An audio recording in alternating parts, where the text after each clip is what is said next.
ऐसे मुद्दे जो जनता को प्रभावित करते हैं या फिर जनता को झकझोर देते हैं, उम्मीद की जाती है कि उन पर लोकतंत्र के सबसे बड़े मंदिर संसद में चर्चा होगी। और जब उस पर चर्चा नहीं होती है तो सवाल पूछना बनता है, और यह भी कि सरकार कहीं सवालों से भाग तो नहीं रही। अब ऐसा मैं क्यों कह रहा हूं? क्योंकि कांग्रेस और समाजवादी पार्टी थोड़ा ज्यादा अटैकिंग मोड में है कि राम मंदिर चंदा चोरी, इस पर चर्चा क्यों नहीं हो रही है। और देखिए, खबर देखिए पहले। राम मंदिर चंदा चोरी को लेकर डिंपल यादव ने साधा निशाना, कहा सदन में हो चर्चा। इधर इस मुद्दे को कैश करने में मुझे लगता है कांग्रेस भी एक रेस में है। कैसे? चढ़ावा चोरी और छात्रों से बर्बरता के मुद्दे पर संसद में चर्चा हो, ये जवाबदेही से नहीं बच सकती सरकार, ये कांग्रेस चीफ कह रहे हैं। और पीएम मोदी राम मंदिर चढ़ावा चोरी पर चर्चा से बच रहे, कांग्रेस सांसद ने प्रेस कॉन्फ्रेंस कर लगाया आरोप। अब मेरे साथ अभिषेक सर हैं, और ये मुझे कहने की जरूरत नहीं कि राम मंदिर चढ़ावा चोरी, चंदा चोरी, विसल ब्लोअर, और इन्होंने ही सबसे पहले ये बताया था कि कुछ तो गड़बड़ है राम मंदिर में, और उसके बाद ये देश का सबसे बड़ा मुद्दा बन गया और अभी भी है। सर, पहले तो आपको बहुत बहुत बधाई कि आपने एक ऐसे मुद्दे को छुआ जिस पर देश दुनिया की मैगजीन वो छाप रही हैं और आपको क्रेडिट दे रही हैं, क्योंकि मुद्दा कुछ ऐसा नहीं कि क्रेडिट अगर कोई आपको दे आप बहुत खुश होंगे। ये पीड़ा का मुद्दा है। आपने एक ऐसा मुद्दा छुआ, एक ऐसी खबर ब्रेक की जो कि आस्था से जुड़ी थी, आस्था पर प्रहार से जुड़ी थी। अब आते हैं सवालों पर। क्या पीड़ा है सपा की, कांग्रेस की? सदन में चर्चा नहीं हो रही, सिर्फ इतनी पीड़ा है। देखिए, मेरा ये कहना है कि पीड़ा क्या है, ये तो एक बड़ा पॉलिटिकल मुद्दा है, और सदन में चर्चा तो एक माध्यम है। मुद्दा ये है कि ये राम मंदिर चढ़ावा चोरी का मामला, ये कोर पे चोट है। बीजेपी का जो कोर है, हिंदुत्व, हिंदू आस्था, धर्म, राम, वहां पर चोट है। और विपक्ष को, चाहे वह सपा हो या कांग्रेस हो, उसको मतलब आप समझ लीजिए कि दशकों बाद, सालों बाद ऐसी अपॉर्चुनिटी मिली है कि जिस पिच पर सबसे फास्ट बॉलिंग कर रही थी बीजेपी, उसी पिच में गड्ढा निकल आया। बॉलर उतरते नहीं थे उस पिच पे। हाँ, बैट्समैन नहीं उतरते थे। नहीं, बैटिंग तो ये खुद करते थे। बैटिंग इनके सामने कोई नहीं आता था। सामने कोई नहीं आता था, ठीक है। तो इतनी बड़ी बात हो गई है, तो ये जो लगातार हो रहा है, वो तो चाहेंगे, सपा चाहेगी चर्चा हो, कांग्रेस चाहेगी चर्चा हो। सवाल ये कि बीजेपी को डर किस बात का है, क्यों चर्चा नहीं चाह रही है? अगर चर्चा होगा तो क्या हो जाएगा? आप सोचिए, बीजेपी क्यों चर्चा से भागना चाहेगी? भाई, संसद नहीं चल पा रही है। आज मुलाकात हुई, किरण रिजिजू की मुलाकात हुई राहुल गांधी से, तो ये हुआ कि संसद चलाने के लिए बात करते हैं। भाई, क्या संसद चलाने में दिक्कत है? विपक्ष कह रहा है कि हम लगातार नोटिस दे रहे हैं, नियम 56 के तहत लोकसभा में, नियम 267 के तहत राज्यसभा में। क्या है कि एडजर्नमेंट मोशन लाइए, सारा काम छोड़िए, इस पे चर्चा कर लीजिए। क्या है, सरकार को हाँ तो करनी है, सरकार क्यों नहीं हाँ कर रही है? किस बात का डर है? डर इस बात का है कि देखिए, ये मुद्दा इतना ज्यादा सीरियस मुद्दा है कि गांव गांव पहुंचा हुआ है, बिल्कुल घर घर पहुंचा हुआ है, इसकी चर्चा हो रही है। मतलब ऐसे ऐसे बयान आ रहे हैं, लोग कह रहे हैं भैया हम जाएंगे, दर्शन करेंगे, भगवान राम हमारे अंदर से, हम चढ़ावा ना देंगे, हम ऐसा लोग कह रहे हैं। बड़ा उनको अंदर से मैंने भी सुना। हाँ, तो अब ये मामला कहाँ जाकर टिकेगा, बीजेपी भी नहीं जानती है। अब संसद में होगा तो ये मामला फिर उभरेगा, फिर इस पर बवाल होगा। बीजेपी को लग रहा है कि समय के साथ साथ ये ठंडा पड़ेगा, दूसरे मुद्दे उछलेंगे, वो इससे बचना चाह रही है। अब संसद में चर्चा का मतलब क्या है? ऐसा भी नहीं कि चर्चा होगा सब खत्म हो जाएगा। भाई, संसद में अगर सपा और कांग्रेस आरोप लगाएंगे तो आपको जवाब देना पड़ेगा ना। आप जब जवाब दोगे, उससे बहुत सारे सवाल खड़े होंगे, यानी कि मामला और आगे जाएगा। फिर तो ये कहेंगे कि भैया देखिए, संसद में ये बोल रहे, संसद में ये नहीं बता पाए कि ये चढ़ावा चोरी जो हुई है, इसमें इनकी क्या भूमिका है। भाई, केंद्र का भी प्रतिनिधि था राम मंदिर ट्रस्ट में, राज्य का भी था। आप लोग क्या कर रहे थे? सारे जो मैक्सिमम मेंबर थे तो आरएसएस के थे, तो आरएसएस की क्या भूमिका है, ये और मतलब वो है ना, बात निकलेगी तो फिर दूर तलक जाएगी। तो ये बहुत बड़ा डर है बीजेपी का कि राम मंदिर पे चर्चा ना होने पर कुछ भी हो जाए, पेपर लीक में चर्चा कर लेंगे। झारखंड का मुद्दा आ गया, झारखंड का मुद्दा सदन में। आप सोचिए, पेपर लीक में भी धर्मेंद्र प्रधान को इस्तीफा देना पड़ा, उस पर चर्चा हो जाएगी। इस्तीफा देने के बाद चर्चा भी कर ली। भाई, इस्तीफा देना एम्बैरेसमेंट हुआ ना, तो उसके बाद चर्चा का क्या भाई, हो गया इस्तीफा, बात खत्म। लेकिन उस पर चर्चा भी कर ली, उस पर नया संशोधन भी ले आए, सब कर लिया उस पर, लेकिन राम मंदिर पे भाग रहे हैं वो चर्चा से, नहीं करनी है चर्चा। तो आप सोचिए चोट कितनी गहरी लगी है। अच्छा, लेकिन इनका एक वर्ग है बीजेपी के सपोर्टर्स का, वो कह रहा है कि हुआ, हम भी इससे दुखी हैं, लेकिन कोई आंच मोदी तक या सीएम योगी तक नहीं आई है। बिल्कुल ठीक कह रहे हैं। ये दर्शक, ये वर्ग हमेशा रहता है, ये रहता है, किसी भी नेता का रहता है भाई। ऐसा भी नहीं है कि मोदी के समर्थक नहीं है, ये योगी के समर्थक नहीं है, 100% है। और क्यों नहीं होंगे, हर नेता के समर्थक। उदयनिधि जो स्टालिन के बेटे हैं, उदयनिधि, जिन्होंने अभी त्रिशा पर टिप्पणी कर दी, थलपति विजय जो वहाँ के सीएम हैं, उनकी जो साथी हैं त्रिशा, उन पर टिप्पणी कर दी उन्होंने। तो क्या उदयनिधि स्टालिन के समर्थक नहीं है? हैं समर्थक। रामदास आठवले के समर्थक हैं भाई, आप जाइए महाराष्ट्र, उनका नाम लीजिए। ये बात रामदास आठवले को पता है? हाँ, उनको पता है ये बात। हाँ, अरुण राजभर के समर्थक हैं, ठीक ठाक है। संजय निषाद के समर्थक हैं। नेता है तो समर्थक हैं, समर्थक हैं, उसमें कोई दो राय नहीं है। लेकिन मुद्दा ये है कि वो आपके समर्थक और जो दूर दूर तक फैले वोटर हैं, जो वोकल नहीं हैं, जो आपके लिए हल्ला नहीं मचा रहे हैं, जो सुबह शाम अपना रोटी चावल मेंटेन करने में, खाना चूल्हा जल जाए इसमें लगे हुए हैं, और जिनको वोटिंग के दिन निकलना है वोट देने के लिए, कुछ हल्ला नहीं करते हैं। गांव में चौपाल में बतियाते हैं, भैया ये बहुत गलत हो गया है, और कानाफूसी करते हैं और जाके ठोंक देते हैं ईवीएम पे। उनका डर है, वहां पर क्या असर जा रहा है? बीजेपी तो चाह रही जल्दी से ये मामला खत्म हो, अच्छा, नया मामला दो है। पॉइंट्स में बताइए, फिर बच क्यों रही है? क्या है, नाम आ जाएगा, जवाबदेही आ जाएगी, क्या है? नहीं, मैंने आपसे कहा ना, मामला और आग और भड़केगी भाई। इस आग पे पानी डालना है। आप कह रहे हो चर्चा कर लो, और भी पार्लियामेंट में चर्चा कर लो। किसको बचाना है जो चर्चा से भाग अब रहे हैं? किसको बचाना है, यही तो बताना है उनको। यही तो सवाल है, किसको बचाना है। अब ये सवाल बड़ा है, किसको बचाना है, किससे बचाना है? क्या आरएसएस को बचाना है? क्या राज्य और केंद्र सरकार की भूमिका पे आंच आएगी, उसको बचाना है?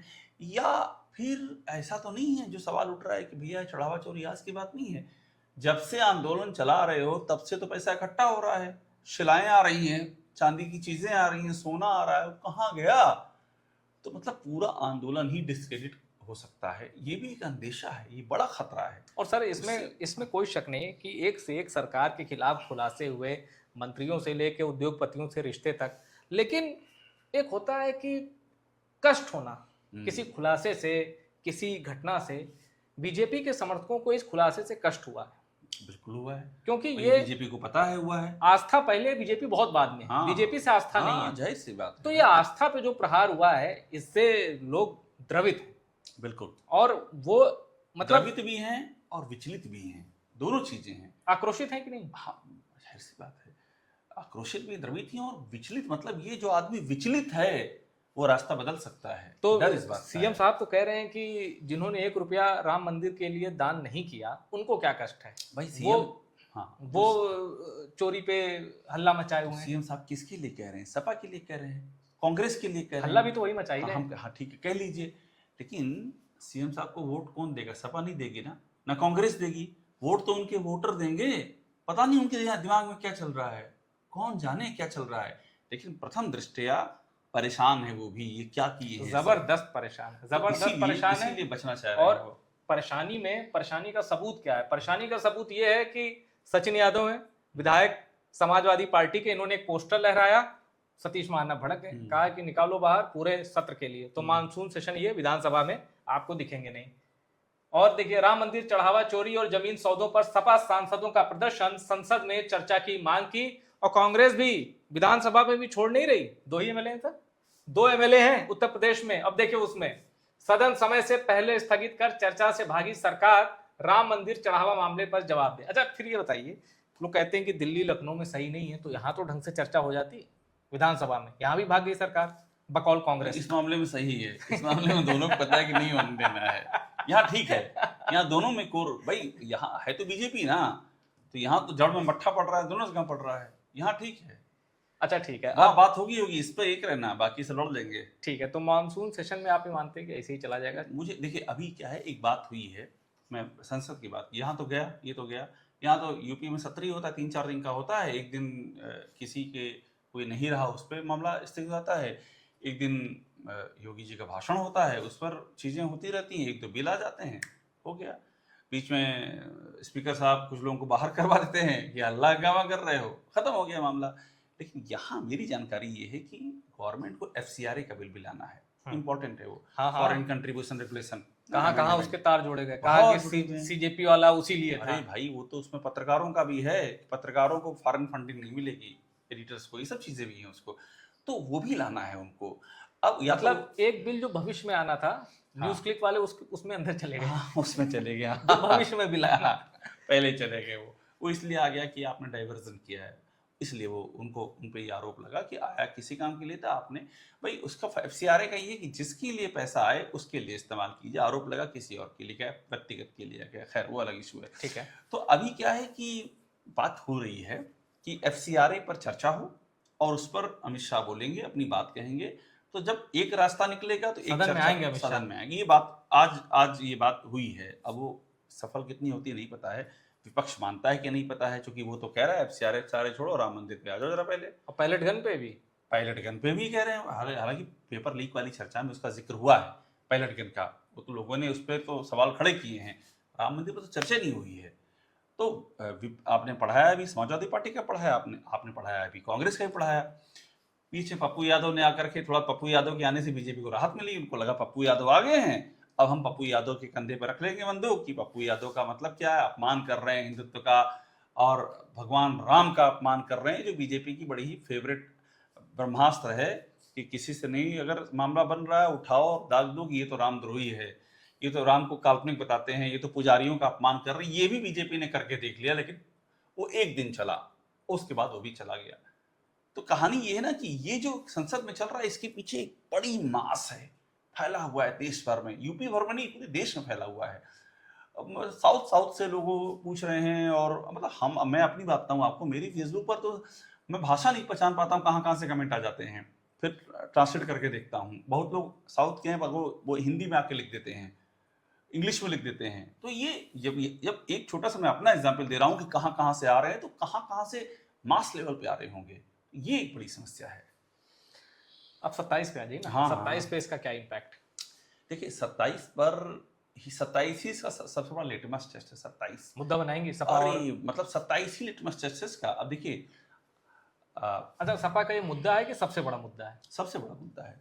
अब आप देखिए ना, कांग्रेस तो पेपर लीक और तमाम और भी मुद्दे उठा ले रही है, समाजवादी पार्टी क्या की जो नाटिका चल रही है, इसका मेन इसका सब कौन है? समाजवादी पार्टी है। रोज बैनर पोस्टर लेकर के आ रहे हैं, रोज आ रहे हैं, और उनका हर सांसद, और यूपी विधानसभा में वो वहां भी पोस्टर वोस्टर लेकर के आ गए, वो चढ़ावा चोरी, चंदा चोरी।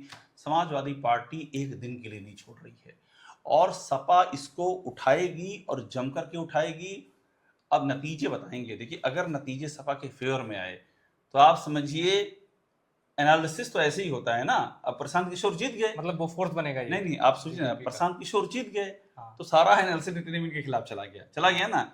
अगर नितिन नवीन का कैंडिडेट जीत जाता तो प्रशांत किशोर के खिलाफ सारा एनालिसिस चला जाता। ये आप मानते हैं ना? जो जीतता है वो सिकंदर होता है। हाँ। तो अगर समाजवादी पार्टी जीती तो एक ही मुद्दा छाएगा कि समाजवादी पार्टी ने चढ़ावा चोरी में बीजेपी को दुर्गत कर डाली, और नहीं जीत पाई तो ये होगा चढ़ावा चोरी का असर नहीं पड़ा। लेकिन ये तो पता चलेगा हमको जब नतीजे आएंगे। नतीजे तक चढ़ावा चोरी छाया रहेगा, असर पता चलेगा चुनाव के बाद। लेकिन चर्चा बड़ी जबरदस्त है इसकी। जब कोई चीज चर्चा में होती है तो वो संभावना होती है कि गहरे घाव दे सकती है, इसलिए चिंता ज्यादा है। और चर्चा हो भी रही है। आप, क्योंकि इस देश में ऐसा कोई गली कस्बा नगर नहीं जहां से चंदा ना गया हो मंदिर निर्माण के लिए। और ये देश सेकुलर है, सेकुलर ही रहेगा, पर भगवान राम इसकी आत्मा है, इसमें कोई मुझे कहने भगवान राम भी, मतलब भगवान राम के बारे में जब कहा जाता था, राममनोहर लोहिया इतने बड़े समाजवादी नेता, उन्होंने कहा इस देश की आत्मा के 3 स्वप्न हैं, राम, कृष्ण और शिव। हाँ, तो प्रभु श्री राम, अच्छा राम को प्रभु श्री राम, अब रीच देखिए, अल्लामा इकबाल जिन्होंने लिखा सारे जहां से अच्छा, उन्होंने इमामे हिंद कहा, ठीक है ना। तो प्रभु श्री राम की जहां बात आती है वहां पर वो प्रभु श्री राम के पूरे व्यक्तित्व में, उनके कृतित्व में ये कहीं बात ही नहीं आती है। उनके नाम पर जो राजनीति करते हैं वहां आ जाता है कि हिंदू और हिंदू, हिंदी, हिंदुस्तानी सब शुरू हो जाता है, जो उनके नाम पे पॉलिटिक्स करते हैं। जहां तक प्रभु श्री राम, उनकी शिक्षाएं, वहां पर ऐसी, और ये उन्हीं के साथ मर्यादा नहीं, पुरुषोत्तम। किसी भी धर्म में आप जीसस को देख लीजिए, आप पैगंबर साहब को देख लीजिए, आप जब उनकी बात करेंगे, उनके आदर्शों की बात करेंगे, तो ये फसाद नहीं आएगा धर्म का। जब उनके नाम पर राजनीति शुरू की जाएगी, वहां ये घुसता है। और धर्म में राजनीति, राजनीति में धर्म भी शुरू से ही है। लेकिन 2027 में कितना असर डालेगा, मैं फिर कह दूं, बात अधूरी रहेगी सर। अगर परिवर्तन हो गया तो जो कांग्रेस के लिए बोफोर्स था ना, मैं समझता हूं बिल्कुल ऐसा ही ये रहेगा। और वाकई सनातन में विश्वास रखने वाले लोग दुखी हैं इस खुलासे से, ऐसी लूट, ऐसी चोरी देखकर, वो भी आस्था के सबसे बड़े दरबार में, भारत। चर्चा में इतना ही। चर्चा पसंद आई हो शेयर करिए और टॉप सीक्रेट को प्यार देते रहिए।